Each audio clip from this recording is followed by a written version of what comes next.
Welcome to my channel. My name is Valerio and today we're gonna review the great Baan, a model kit from Kotobukiya. I bought this one on eBay in Japan for, I want to say $80, but might have been less or more, honestly, I don't remember. And if you never heard about this robot, this is a Brave. However, it's not a Brave with an anime series as far as I know, but is out of a video game. However, it's still legit.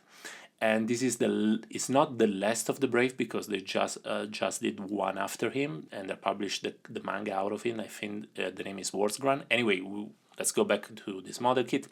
This is a model kit that allows you to show it as either Baan or Great Baan. That is the combination of Baan plus the usual co-protagonist of the movie that disassemble and attach to it. However, and I think they will publish also the other model, the co-protagonist.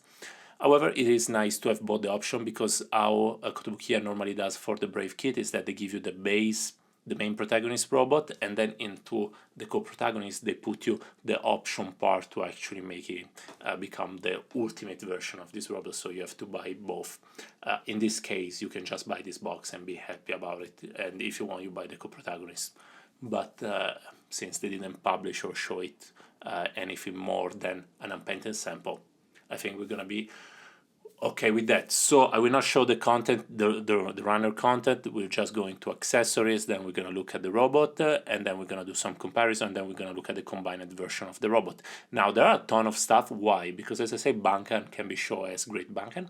So there is all the kind of armor up version out of him, which is not a real transformation. It's more like the armor get attached to him, and with the armor on it becomes bigger and everything out of it. I will not show it because it's not that much fun. This is something which you have to unplug parts and plug parts, and it's not particularly hard, just not fun. Anyway, for pure accessory there are a ton of hands, so this is kind of quite weird and I don't like to assemble hands. However, there are a ton of blue hands from what is Baan, and there are a ton of black hands. So of these hands there are the holder one, and there are also the one with the movable wrist, which is quite nice.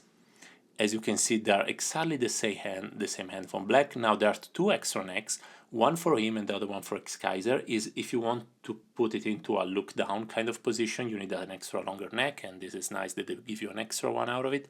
So these are the black hands that I ate as Great Baan. As you know, if you've been following my channel, I plan to paint it, so I care remarkably little about different color option for it. However, for the people that don't want to paint it, I think it's still gonna be quite appreciated to have it color accurate. Now the double sword, this is, let's call it the Darth Maul swords. You can expose it with one in each hand, or you can actually combine it together, which I think is how it goes. Now we're gonna look at the other parts. So these are the usual boots that every Brave other than Geiger has. So the other robot detach himself and becomes shoes fundamentally for the protagonist.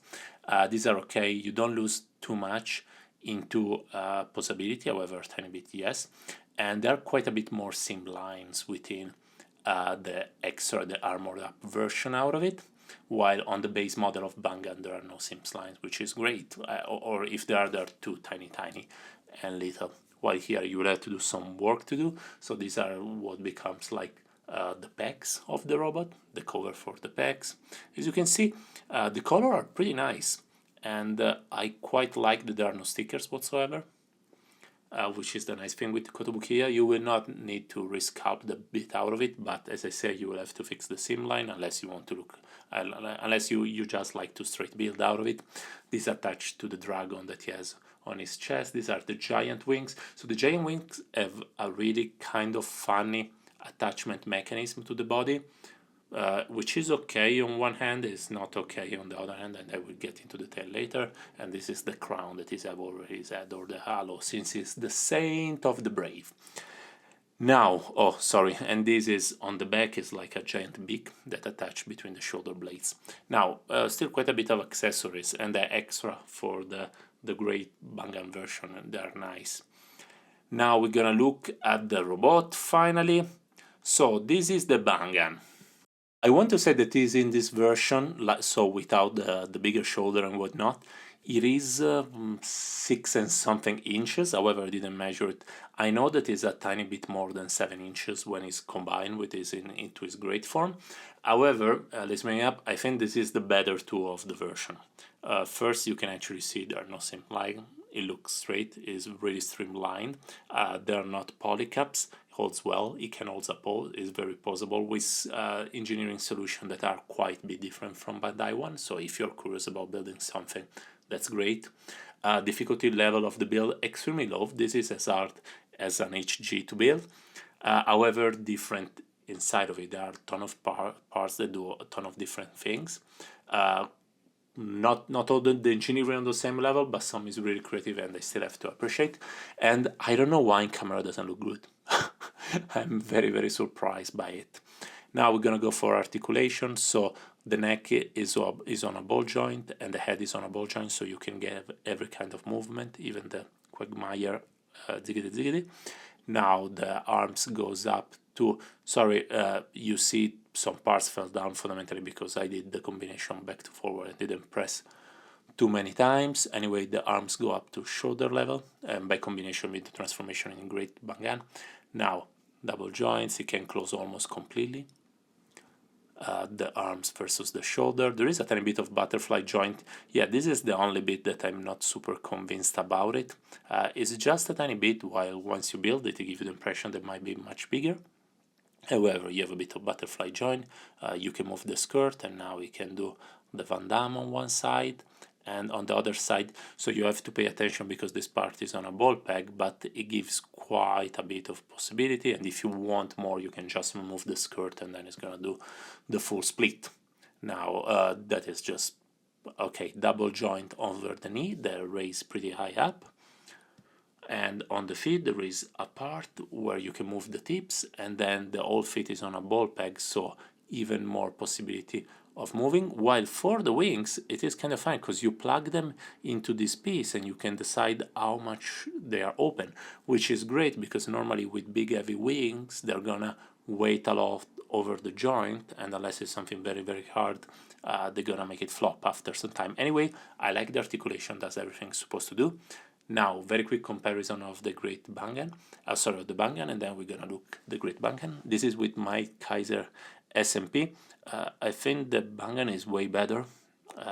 Same with J Decker. They are fun SMP because they can transform, but the quantity of sticker and the weird proportion, bit weird. Now the X Kaiser is the only painted out of it, and well, it is a reinterpretation. Now for the combination, so the combination takes 10 to 15 minutes, so I avoided to do it on camera, and we will just see the Great Baan that actually does acquire a bit of size, and it doesn't look as much bigger, but I think that now it's 7 inches and something, so it does add a bit on every side, and the wings are massive at this point. Now I highly recommend a display stand, and I know there was a display stand within the box if you bought it directly from the Kotobukiya original store. However, I didn't have that option. At least I didn't even know there was an exclusivity kind of stuff, otherwise I might have thought about buying it. Anyway, I'm pretty happy with the aesthetics out of it. Still, it is quite weird to look at it on camera because it looks better in video.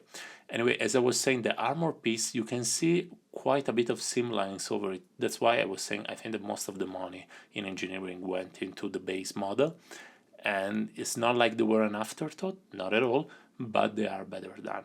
Still, there are no stickers, the color are pretty vivid, and if you don't paint it, it will give you the kind of anime feeling, which personally I found a bit boring. I like to paint them and to give them a bit more of life, but that is on taste and depends on you.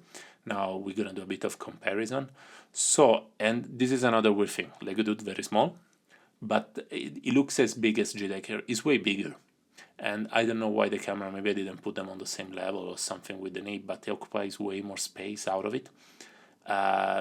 Very, very surprised that in camera they look big the same. Like maybe you can see the difference with the X-Kaiser, but as of now, the Baan is big as a small master grade, and the Titan looks so much bigger, and it is not. They're almost the same, a tiny bit smaller. The Mazinger is small but looks bigger because it's painted. You see now. Anyway, make it paint it will make it look bigger. And now with another Kotobukiya kit, that is the next one I will paint. The Vitor, and this is with a normal HG. This is the Altizen from Super Robot Wars. Obviously painted, that's why it looks bigger. Now let's go with conclusion very quickly. So a few seconds pro and cons. So on the technical level, on the con side, I don't have anything against the Baan, honestly. However, I do have a bit against the Great Baan. So you can see a lot of seam line through it. Some part of it looks like a worse fit than the other one, and even if the mechanism to attach the giant wings is quite smart, it's still not strong enough to be able to keep it into a static position for a long period of time. So you might want actually to find a display stand of some kind. I will try a Bandai one and then just try to fix it, or anything you might have, like the simple stand from Good Smile Company. Anything might works. You lose a bit of posability with the Baan, nothing crazy, but you still lose a tiny bit out of it. They could have engineered it a tiny bit better. I do think that the moment in which I finish to work on it, everything is going to be rock solid, but I do plan only to keep it the Baan painted and not the Great Baan. For that one, Sentinel is publishing his own version out of it in diecast. Now, do I recommend it? So if you're a fan of the Brave, this is a must-have, because it's one of the few versions of this model, and for sure it's the best one. There are some older diecast version, not great, honestly. There is an old resin kit, which is cool, actually. That one, I like it, but I wasn't able to find it in any possible way, shape, or form. So for me, this is, because I'm a fan of Brave, this is highly recommended. However, it might not be for you, because the price is a bit higher than average for a model kit of this size. Now, if you're waiting for the SMP transforming version, eventually I think they will do it, but we're speaking eventually, so quite a bit down the road. So I wouldn't hold my breath. On my case, I prefer this guy non-transforming because proportions are way better, but you might like to play with them, and in that case you want a transforming version out of it. Anyway, it is really up to you. This is, for me, it is still a recommend, because it's way better live than it is in video, which I don't say it often. Anyway, guys, have a nice day, and next week, diecast with Sentinel. Bye!